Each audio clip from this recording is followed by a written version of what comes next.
Hello everyone, Clifford Bennett, Chief Economist, ACY Securities, here to talk to you about what's happening in the world of economics and markets of course, but we're here in rainy Sydney, the Opera House over there, if I get out of the way for you, if you're watching from overseas.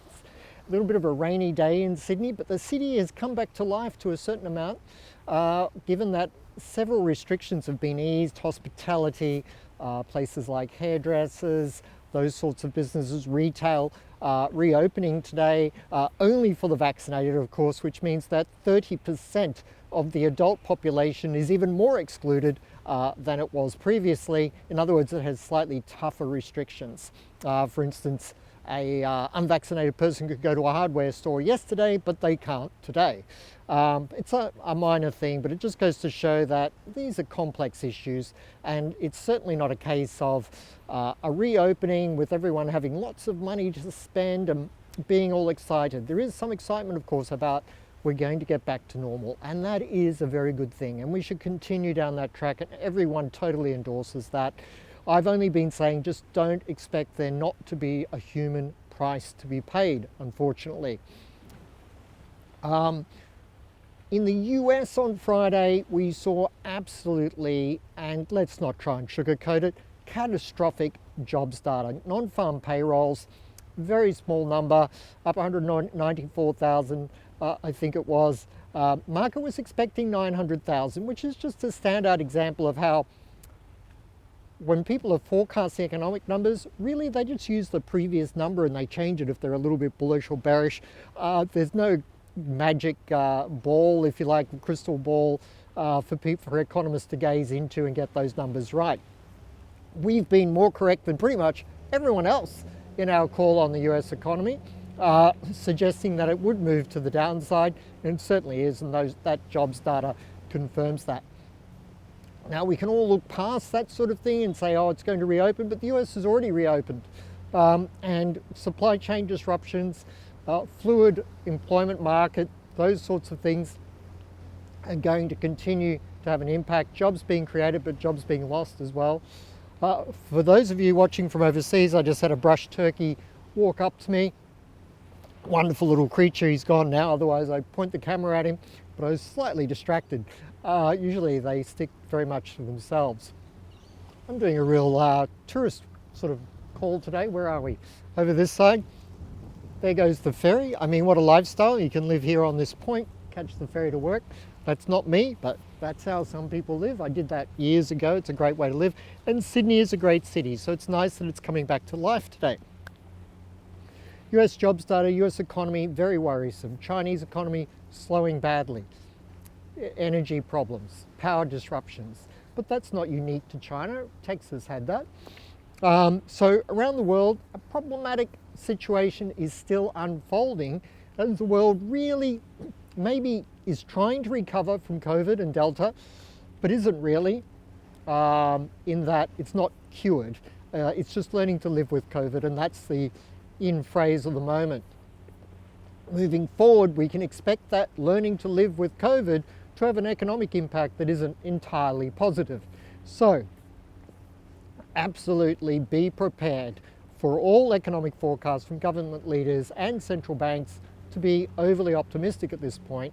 So if you're looking to trade markets or invest or manage your investment portfolio from a point of view of realism, then you really do have to think about the fact that we are going to see below trend growth for the foreseeable future here in Australia and the USA, and probably Europe and the UK as well, and perhaps even China.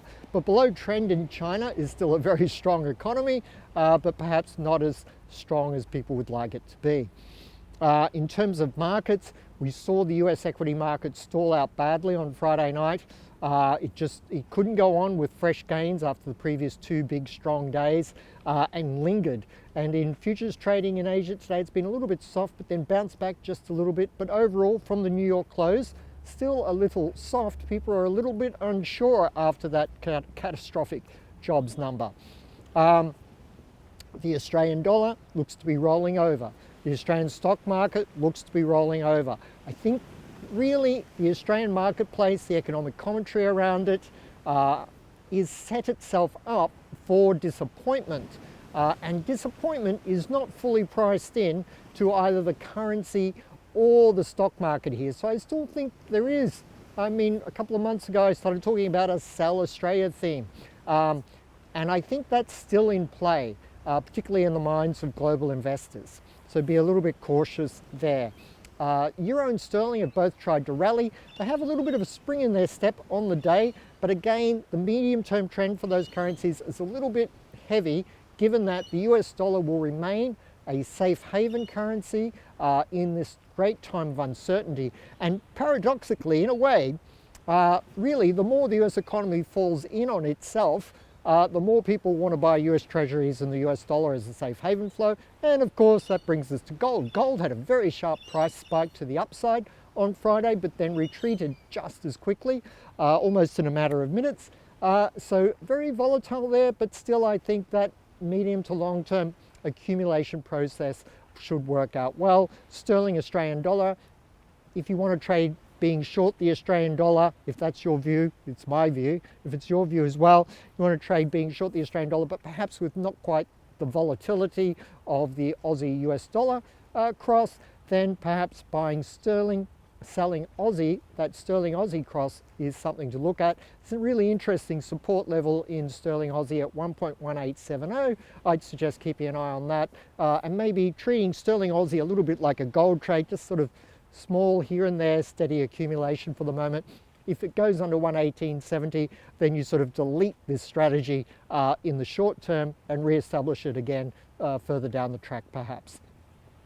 Economic outlook Australia, well, we're still going to have New South Wales and Victoria locked out of the rest of Australia. Remember a couple of months ago again, I did say that New South Wales would move from locked down to locked out. And I think that's going to be the case. Places like South Australia, Western Australia, Queensland, in no rush to reopen their borders to the state of New South Wales or Victoria, when both still have very high case numbers. And something people aren't talking about with the lower New South Wales case numbers is that also testing has halved. So, and also the Victorian numbers are twice as scary as one might think, because the testing in Victoria is relatively low compared to the peaks New South Wales achieved.